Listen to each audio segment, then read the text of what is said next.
اعوذ باللہ من الشیطان الرجیم، بسم اللہ الرحمن الرحیم۔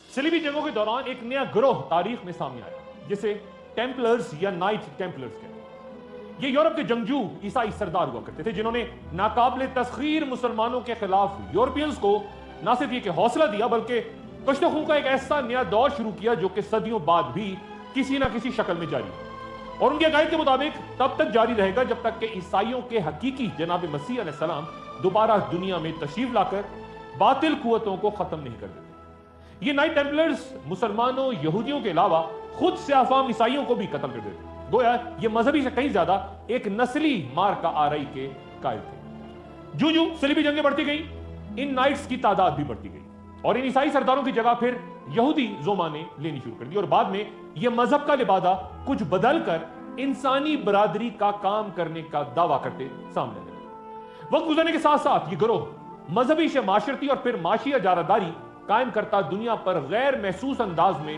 حکمرانی کا سوچنے لگا۔ پس پردہ رہ کر اہم کاروباری اداروں سے لے کر حکومتوں تک کو اپنے مقاصد کے لیے بنانا اور گرانا ان کا مخصوص ہنر بن گیا۔ یہ سوال اہم کہ انہوں نے خود کو نائٹ ٹیمپلرز یا شروع میں ٹیمپل یا ہیکل کا محافظ کیوں کہا، یہ کس چیز کی حفاظت کر رہے تھے اور کس لیے کر رہے تھے اور کس سے کر رہے تھے؟ محققین کا کہنا ہے کہ یہ شروع میں صرف 12 ٹیمپلرز، اور یہ کسی ایسے خزانے یا مقدس تبرکات کی حفاظت کر رہے تھے جو بیت المقدس یا ہیکل سلیمانی سے وابستہ تھی۔ کچھ ماہرین اسرائیلیات کا کہنا ہے کہ یہ تابوت سکینہ جو ہیکل سلیمانی کی تباہی کے بعد وہاں سے غائب ہو گیا تھا وہ ان 9 ٹیمپلرز کے پاس 9 سے 13 سال تک رہا، اور پھر انہوں نے اسے ایسی جگہ چھپا دیا جہاں سے یہ خود اب نہ تو اس تک پہنچ پاتے ہیں اور نہ ہی یہ دنیا کیا کر سکتا ہے۔ کسی کو معلوم نہیں کہ تابوت سکینہ کہاں ہے، وہ اس کی تلاش میں سرگرداں ہیں کہ ان کو دوبارہ اس کے بغیر دنیا پہ غلبہ نہیں مل سکتا، لیکن یہ تبرکات ان کو نہیں مل رہے اور نہ ہی کبھی ملیں گے۔ انہیں صرف امام مہدی آخر الزماں سے پہلے برآمد کریں گے، اور آخر الزماں میں انہیں امام مہدی کے پاس دیکھ کر کئی یہودی ایمان بھی لے آئیں گے اور بہت سے اسے تسلیم کرنے سے انکار بھی کر دیں گے۔ ان تبرکات کے محافظ کے طور پہ صلیبی دنیا میں مذہبی حیثیت سے فعال یہ گروہ تب ٹیمپلر کہلاتا تھا۔ رفتہ رفتہ یہ معیشت پہ حاوی آتا گیا۔ ایک دور ایسا بھی آیا کہ یورپ کے تمام بادشاہ تک ان ٹیمپلرز کے مقروض ہو گئے، لیکن پھر فرانس کے بادشاہ فلپس چہارم کے سامنے ان کی سازش عیاں ہو گئی۔ اس نے اس وقت کے ٹیمپلرز کے ساتھ ملے ہوئے پوپ کو برطرف کر کے ایک نئے پوپ کو ٹیمپلرز کے تمام معاملات کی چھان بین کا حکم دیا۔ حقائق جو سامنے آئے وہ توقع سے زیادہ خطرناک تھے، چنانچہ تمام ملک میں ٹیمپلرز کو گرفتار کر کے ان کی تنظیم پر پابندی لگا دی گئی، املاک ضبط کر لی گئی اور مجرم ثابت ہونے پر انہیں پھانسیاں دے دی گئی۔ تنظیم کے آخری گرینڈ ماسٹر جیکس دی مولے کو 1314 عیسوی میں دھیمی آگ پر زندہ جلا دیا گیا۔ ٹیمپلرز آج بھی اپنے اس گرینڈ ماسٹر کی قربانی کو یاد رکھتے ہیں اور اس کی یادگار کو اپنی تقاریب میں مذہبی رسم کے طور پہ منعقد کرتے ہیں، لیکن ایک بار پھر رائے عامہ ان کے خلاف ہوئی تو پورے یورپ میں ان کے خلاف اس بار بھرپور کارروائیاں شروع کر دی گئیں، گرفتاریاں، سزائیں، پھانسیاں، اور پھر انہوں نے ایک نیا سبق سیکھا کہ ایک ہاتھ میں قوت اور اقتدار خطرناک ہو سکتا ہے، اس لیے اسے تقسیم کر دیا جائے۔ میں اس نظریے کو بالکل تسلیم نہیں کرتا، لیکن یورپ کے مغرب کے کئی مورخین جو اس گروہ کی تاریخ پہ گہری نظر رکھتے ہیں، کئی کتابیں بھی انہوں نے لکھی، وہ کہتے ہیں کہ دنیا میں جو نیا جمہوری نظام سامنے آیا وہ انہی کے نئے نظریے کے باعث تھا جو کہ بادشاہت کا متبادل تھا، کیونکہ اس برادری نے غالباً محسوس کیا کہ زیر زمین رہ کے نظام پہ گرفت رکھنا زیادہ مناسب ہے۔ فرانس کے بادشاہ فلپس چہارم سے بچ کے کئی ٹیمپلرز اسکاٹ لینڈ پہنچ گئے اور وہاں انہوں نے رفتہ رفتہ خود کو مضبوط کیا، لیکن بالکل پس منظر میں چلے گئے کہ لوگ انہیں بھول جائیں۔ 1717 عیسوی میں ٹیمپلرز دوبارہ یورپ میں ابھرے اور ان کی نئی شناخت ٹیمپلرز کی نہیں بلکہ فری میسنز کی تھی، اور ٹیمپلرز کے نئے گروپ یعنی فری میسنز کا پہلا شاہی خاندان کا رکن پرنس آف ویلز فریڈرک تھا، جس میں برطانیہ کے کئی بادشاہ، ملکائیں، شہزادے بعد میں شامل ہوتے چلے گئے، اور یہاں تک کہ وزیر اعظم چرچل کو بھی فری میسن کہا جاتا ہے۔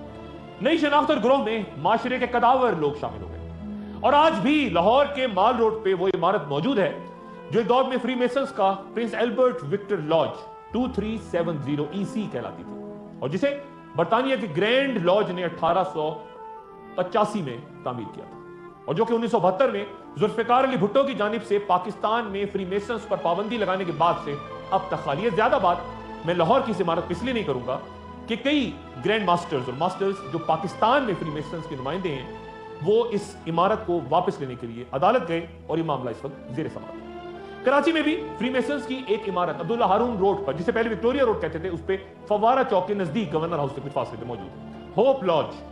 बयान होता है कि आजादी से पहले इसमें कई मुमताज मेंबर्स भी मौजूद थे इस तंजीम में, जिनमें से कुछ के नाम अब तक इस इमारत की दीवारों पर लिखे नजर आते हैं, मसलन MMR शिराजी और MG हसन। 1973 में इस इमारत को हुकूमत सिंध ने अपनी तहवील में ले लिया और तब से ये तंजीम इंतहाई खामोशी से मुल्क में काम करती है। आज भी उसके बेशुमार मेंबर्स, मास्टर्स, ग्रैंड मास्टर्स, मुख्तलिफ जो ओहदे हैं उन पे मौजूद है पाकिस्तान भर में। लेकिन ये उन इल्जामात से खुद को मुकम्मल तौर पे दूर करते हैं जो उस पे लगाए जाते हैं कि ये एक खुफिया पुरस्रार तंजीम है जिसका कोई एजेंडा सामने नहीं आता। ये मुकम्मल तौर पे तरदीद करते हैं। वो लोग जो दज्जाल को किसी एक शख्स के बजाय एक निजाम, एक शैतानी निजाम समझते हैं, वो मुख्तलिफ ग्रोहों को, मैं यहाँ फ्रीमेसन्स की बात नहीं कर रहा, मुख्तलिफ ग्रोहों को, खुसूसन बैंकारी पे गिरफ्त रखते अफराद को उसका अहम किरदार समझते हैं। मुख्तलिफ अलामात उनके निजाम में खास पैगामात देने के लिए इस्तेमाल होती हैं, जिन पर बाद में कहीं गुफ्तगू करूंगा। लेकिन वो लोग जो फ्रीमेसन्स की अलामात और निशानात, खुसूसन एक आंख, मखसूस सितारे, पेंसिल, कंपास वगैरह को समझते हैं, पढ़ सकते हैं, वो मुख्तलिफ जगहों पे उनका इस्तेमाल देख के चौंक जाते हैं। माइकल जैक्सन जदीद म्यूजिक की दुनिया का बेताज बादशाह समझा जाता है। कुछ लोग उसे फ्रीमेसन से मुंसलिक करते रहे और कुछ उसके मुसलमान होने का भी दावा करते रहे। लेकिन दुनिया की मारूफ शख्सियत किस तरह बेखबरी में पुरस्रार कुव्वतों के हाथों इस्तेमाल हो जाती हैं, उसके लिए माइकल जैक्सन के मारूफ गाने डेंजरस को मुलाहिजा कीजिए। You know you want me.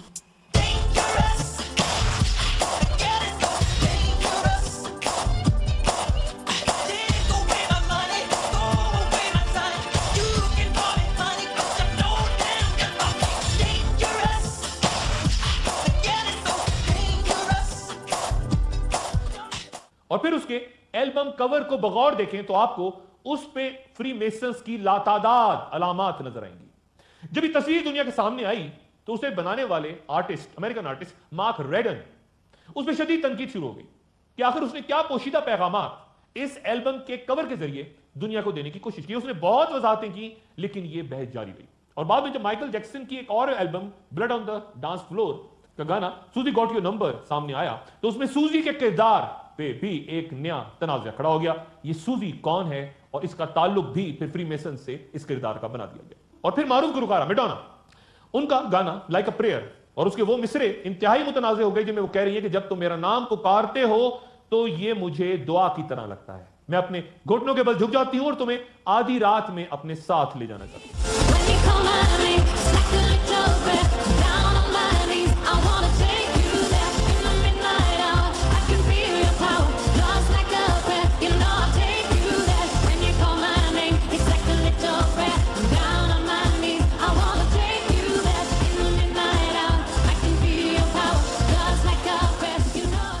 इस गाने की अगर बैक ट्रैकिंग करें तो उसमें भी बाज लोग कहते हैं कि ओ हियर सैटन, यानी ये शैतान हमें सुनो के अल्फाज भी सुनाई देते हैं। ये दावा किया जाता है। फ्रीमेसन्स और क्या करते हैं और मौजूदा दुनिया उनके लिए क्या गलत और दुरुस्त ख्यालात रखती है, एक छोटा सा वक्फा और वक्फे के बाद दोबारा खुशामदीद। मौजूदा दुनिया के हालात पर आखिर-उज़्ज़मा के सिलसिले में बयां करदा पेशगोइयां किस तरह असरअंदाज हो रही हैं और इसे अहले सियासत वो जो आलमी तनाजुर पे उभरते मंजरनामों पर मगरबी दुनिया में बैठकर तमाम मामलों पे नजर रखते हैं, वो किस तरह देख रहे हैं। मैंने तमाम अहम मजहबी किताबों के अलावा कई ऐसी तसानीफ से भी रुजू किया जो आखिर-उज़्ज़मा और असर हाजिर की सियासत के हवाले से लिखी गई और इंतहाई दिलचस्प मालूमात और नुक्ता नजर हमारे सामने लाती है। मसलन पेरिस के इंस्टीट्यूट फॉर पॉलिटिकल स्टडीज के associate professor Jean Pierre Filiu की मारूफ तस्नीफ एपोकलिप्स इन इस्लाम और यूनिवर्सिटी ऑफ वेल्स के professor of Judaism rabbi Dan Cohn Sherbok, उनकी किताब the politics of apocalypse, the history and influence of Christian Zionism और दौलत इस्लामिया ये दाई से मुतल्लिक वाशिंगटन के ब्रूकिंग्स इंस्टीट्यूट से वाबस्ता विलियम मैकान्स की किताब the ISIS apocalypse, the history, strategy and the doomsday vision of Islamic state और दीगर कई किताबें जो हालिया बरसों में अफगानिस्तान और मशरिक वस्ता में जारी जंगों का ताल्लुक उन मजहबी अकायद से जोड़ती हैं जिनका इस्तेमाल यहाँ एक दूसरे से नफरत आजमा मुख्तलिफ गिरोह आखिर-उज़्ज़मा से पहले रूनुमा होते वाक़यात से जोड़ते हैं। एक बात जो अदब सी लगती है वो ये कि इस मामले में तीनों फरीक यानी यहूदी, ईसाई और मुसलमान एक ही मसले को अपना महवर करार देते हैं, यानी आमद मसीह, खरूज दज्जाल और एक हुकूमत अदल व इंसाफ का क़याम। लेकिन तीनों के नजरियात बिल्कुल मुख्तलिफ हैं। लेकिन ईसाईयत या क्रिश्चियनिटी में नजरिया निस्बतन सादा और सहल है, कम से कम कैथोलिक्स और ऑर्थोडॉक्स क्रिश्चियंस के नजदीक। صرف پروٹیسٹنٹس عیسائیوں کے آخر زمان میں نظریات کچھ مختلف اور یہودی خیالات سے قریب تر، جسے دیگر عیسائی یہودیائی عیسائیت یا جوڈیائز کرسچینٹی کہتے ہیں۔ جب کیتھولک عیسائیت میں مسیح کی آمد کا ذکر ہوتا ہے تو مراد صرف عیسیٰ علیہ السلام ابن مریم کی دوبارہ آمد ہوتی ہے، جسے سیکنڈ کمنگ آف جیزس بھی کہتے ہیں۔ اس دن اور گھڑی کے بارے میں کوئی نہیں جانتا، نہ فرشتے نہ بیٹا، بلکہ صرف باپ۔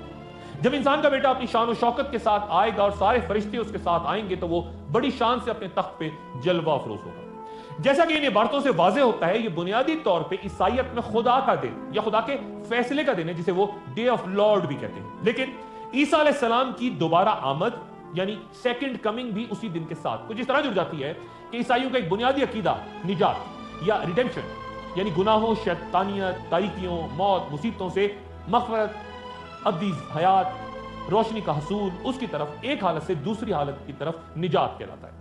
اور عیسیٰ علیہ السلام کی دوبارہ واپسی نجات کے لیے ہوگی۔ اور دجال کو عیسائی اینٹی کرائسٹ کہتے ہیں، اور اس کا ذکر ان الفاظ میں ہے کیونکہ بہت سے ایسے فریب دینے والے دنیا میں نکل آئے ہیں جو یہ نہیں اقرار کرتے کہ عیسیٰ علیہ السلام مجسم آنے والے ہیں، یہی فریب دینے والا ہے اور یہی اینٹی کرائسٹ ہے۔ اینٹی کرائسٹ ایک یونانی اصطلاح ہے اور اس تناظر میں اس شخص کا نام جو کہ عیسیٰ علیہ السلام کی مخالفت میں بھیجا جائے گا۔ یہ اینٹی کرائسٹ عیسائیت میں انتہائی اہمیت رکھتا ہے، جو عیسیٰ علیہ السلام کی دوبارہ آمد سے پہلے تباہی، غارت گری اور بربادی لے کر آئے گا۔ عیسائیت کے مطابق اس پہ جو پے در پے حملے بھٹکے ہوئے قافلے پر صدیوں سے ان پہ جاری ہیں اور رفتہ رفتہ عیسائیت یہودیت کی طرف مائل ہو رہی ہے، یہ لٹی ہوئی پونجی کی تلاش اس روز ختم ہو جائے گی جب عیسیٰ علیہ السلام دوبارہ آ کے اپنی بھیڑوں، جسے 2000 سال سے یہودی ہانکتے پھر رہے ہیں، جمع فرمائیں گے اور ان کے چہروں سے گرد و غبار پہنچ دیں گے۔ یہ عیسائیوں کا ایمان ہے۔ نہ صرف آخر الزمان سے پہلے ہوتی بڑی جنگوں بلکہ حالیہ دور میں بھی دنیا بھر خصوصاً مشرق وسطیٰ میں ہوتی خونریزی کے سلسلے میں چند بنیادی باتیں ہر مسلمان کے ذہن میں نقش ہونا ضروری ہے۔ حضرت عبداللہ بن مسعود رضی اللہ تعالیٰ عنہ سے روایت ہے کہ رسول اللہ صلی اللہ علیہ وآلہ وسلم نے فرمایا کہ قیامت کے دن لوگوں کے درمیان سب سے پہلے قتل کے فیصلے کیے جائیں گے۔ واضح رہے کہ ابو داؤد کی وہ روایت جس میں سب سے پہلے نماز کے حساب کا ذکر ہے، لیکن مذکورہ روایت کا تعلق حقوق و لباس سے ہے، یعنی دونوں احادیث میں کوئی فرق نہیں۔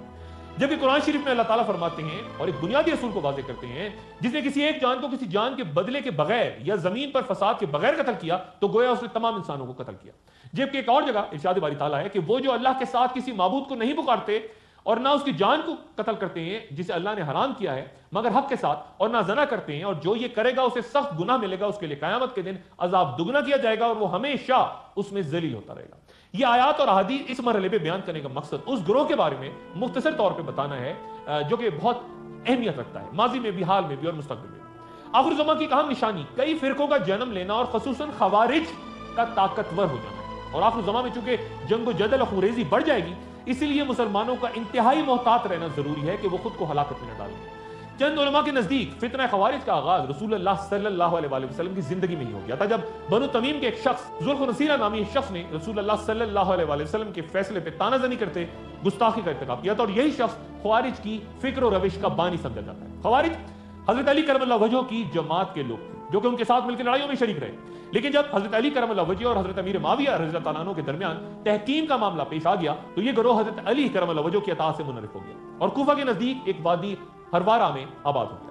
یہ گروہ گناہ کبیرہ میں مبتلا ہر شخص کو کافر کہتے اور دائمی جہنمی قرار دے کر توبہ کے قائل نہیں تھے۔ وہ حضرت علی کرم اللہ وجہہ اور حضرت امیر معاویہ رضی اللہ تعالیٰ عنہ دونوں کو دائرہ اسلام سے باہر قرار دے کے ان کے تمام ساتھیوں کو بھی کفر کے فتووں سے نوازتے۔ ابتدا میں حضرت علی کرم اللہ وجہہ کا ساتھ چھوڑتے اس گروہ کی تعداد 8000 اور بعض روایات کے مطابق 16000 تھی۔ یہ لوگ الگ ہو کے ہرواہ میں ٹھہر گئے۔ سیدنا علی کرم اللہ وجہہ نے انہیں سمجھانے کے لیے حضرت عبداللہ بن عباس رضی اللہ تعالیٰ عنہ کو بھی بھیجا، جنہوں نے ان سے مناظرہ کر کے ان کو قائل بھی کیا، لیکن کچھ لوگ قائل ہوئے، باقی تمام اپنی گمراہی پہ موجود رہے۔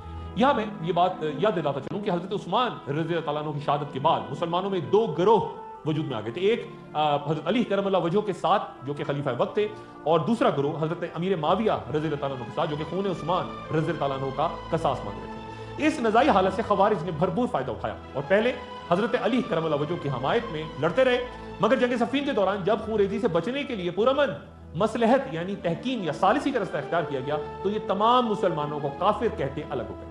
انہوں نے حضرت عبداللہ بن حباب رضی اللہ تعالیٰ عنہ اور ان کی زوجہ کو صرف اس لیے قتل کر دیا کہ انہوں نے حضرت علی کرم اللہ وجہہ اور حضرت عثمان غنی رضی اللہ تعالیٰ عنہ کے خلاف فتویٰ دینے سے انکار کر دیا تھا۔ یہ بھی یاد دلاتا چلوں کہ آخر الزمان کی ایک علامت یہ بھی ہے کہ قیامت تب تک قائم نہ ہوگی جب تک 2 عظیم جماعتیں آپس میں نہ لڑیں اور ان کے درمیان خونریزی ہوگی۔ हालांकि दोनों का दावा एक ही होगा। इस हदीस में गालिबन, मैं पहले भी बात कर चुका, उस जंग सफीन का जिक्र है जिसके नतीजे में खवारिज सामने आए और जो 36 हिजरी में हो चुकी है। लेकिन नतीजे में जन्म लेते खवारिज आज तक इस्लाम के नाम पे कत्ल वारत में मसरूफ हैं और आखिर ज़मा में उनकी तादाद में बहुत इजाफा होता जा रहा है। और ना सिर्फ मुसलमानों बल्कि दीगर मज़ाहिब में भी कुछ ऐसे ही फितने जन्म लेंगे जो बज़ाहिर इबादत गुजार और भाईचारे का लिबादा ओढ़े होंगे, लेकिन उनका मकसद कुछ और ही होगा। जैसा कि गुजरी नशिस्त में बयान किया था कि हैकल सुलेमानी में होती इबादत की तरह इबादत करता एक तबका जो अपने मिलने जुलने और मजहबी रसूमात की जगहों को लॉजेस या टेंपल करे, वो ज़हूर पजीर हो चुका है सदियों पहले। क्या वही फ्री मेसन्स हैं या फ्री मेसन्स कोई और हैं? वो तरदीद करते हैं फ्री मेसन्स के, हम वो लोग नहीं हैं। एक बड़ा तनाज़ा तारीख में चला रहा है। वक्फे के बाद कुछ फ्री मेसन्स के बारे में। खुशामदीद।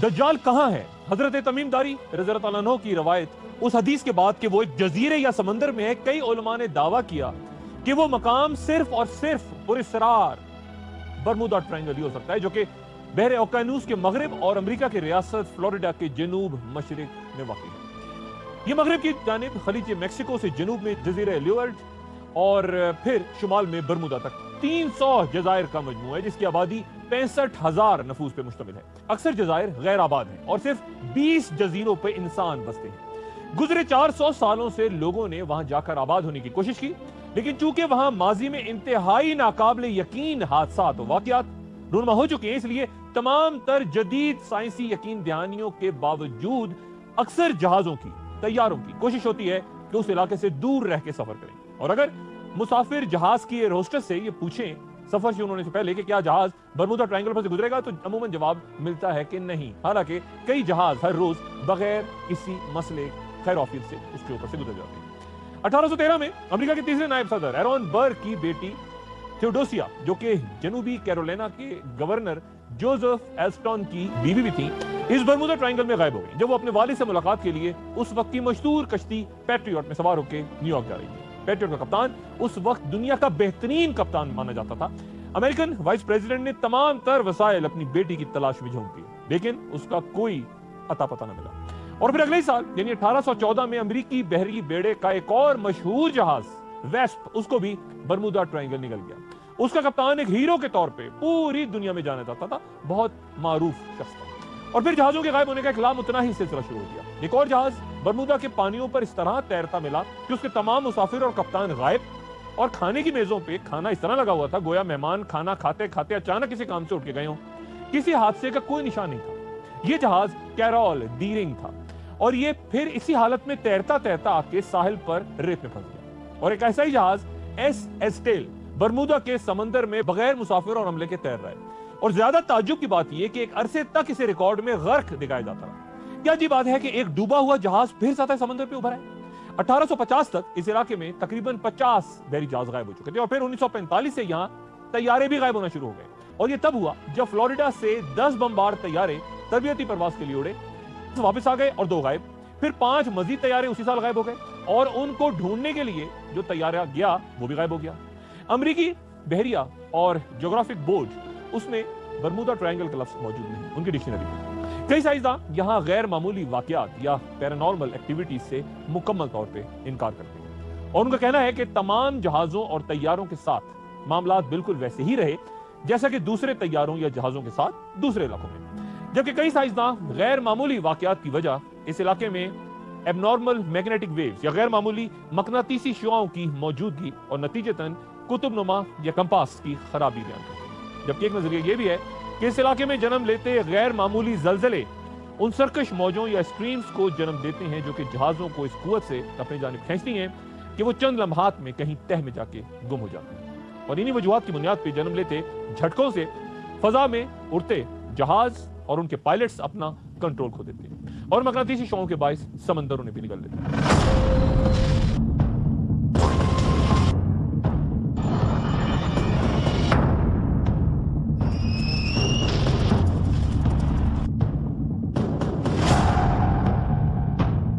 तारीख के सफात में मंगोल हुक्मरान कुबलाई खान की 2 नाकाम कोशिशों का भी तस्करा आता है जो उसने 13वीं सदी में जापान पर कब्जे के लिए की थी। लेकिन उन कोशिशों में उसके बहरी जहाज कहीं पानियों में गर्क हो गए और कहा जाता है कि 40,000 फौज कुबलाई खान की उन जहाजों में थी। ये जगह बहरुल काहिल में टोक्यो से 100 किलोमीटर दूर मियाक जजीरों के गिर्द बयां होती है और इस जगह को शैतानी समंदर या डेविल सी या फिर ड्रैगन्स ट्रायंगल भी कहते हैं। लेकिन इस नजरिए यानी इस इलाके की गैर मामूली होने की तरदीद भी साइंसदान करते हैं और वो कहते हैं कि कभी कोई बड़ा जहाज या तैयार यहां गायब नहीं हुआ, बल्कि छोटी छोटी कश्तियां मकनातीसी शुआओं की वजह से डूबती रहती हैं। लेकिन मसला वही कि सानियों की वजह और फिर जवाबी दलाइल और फिर नए नजरियात दुनिया के इन दो बड़े समंदरों यानी बहरे ओकियानूस के बरमूदा ट्रायंगल और बहरुल काहिल के ड्रैगन्स ट्रायंगल के बारे में ना सिर्फ माफूकल फितरत वाकयात हम रोज सुनते हैं, बल्कि चंद लोगों के नजदीक इन दोनों जगहों का आपस में भी एक ना समझ आने वाला ताल्लुक मौजूद है। कोई ऐसा राज जो रहमानी नहीं शैतानी है कि वहां जहाजों के कुतुबनुमा या कंपास काम करना छोड़ देते। ना सिर्फ जहाज डूब जाते हैं, बल्कि डूबे जाने वाले जहाजों का दोबारा तैरना इसकी कोई वाज़ेह दलील नहीं दी जा सकती। इसलिए तहकीक को हर बार साजिशी नजरिए का नाम देके रोक दिया जाता है। हजरत तमीम दारी की हदीस के मुताबिक अगर दज्जाल किसी जजीरे में कैद है तो उसे किसी बात पर शदीद गुस्सा आएगा और वक्त मुकर्ररा पर वो तमाम बंधन तोड़कर तैश की हालत में बाहर निकलेगा। ये वो वक्त होगा जब तमाम मुसलमान मुल्क के शाम में मस्जिद अमवी में इमाम मेहदी के पीछे और हजरत ईसा अलैहिस्सलाम के साथ नमाज की तैयारी कर रहे हैं। और तभी तौरात और इंजील की रवायत के मुताबिक गारों में सोए इसाब कहफ भी जाग उठेंगे और मुसलमानों की तरफ बढ़ते दज्जाल के लश्कर में शामिल हो जाएंगे। दज्जाल के लश्कर में 70,000 अफराद बयान होते हैं जो गैर मामूली ताकतों के साथ हजरत ईसा अलैहिस्सलाम और इमाम मेहदी की तरफ बढ़ेगा। लेकिन क्या इस जंग से पहले वो हैकल सुलेमानी तीसरी बार तामीर करके एक बड़ी यहूदी सल्तनत दुनिया में बना चुका होगा? क्योंकि तभी तो उसे 70,000 का लश्कर अपना बादशाह तस्लीम करेगा। तो क्या हैकल सुलेमानी की तामीर के लिए मस्जिद अक्सा भी शहीद हो चुकी होगी? क्या यह भी आखिर ज़मा में लाजिम है मस्जिद अक्सा का मुस्तकबिल? अपना दोस्तों रिश्तेदारों गिरदो नवाह के लोगों का सब ख्याल रखिएगा। अल्लाह हाफ़िज़।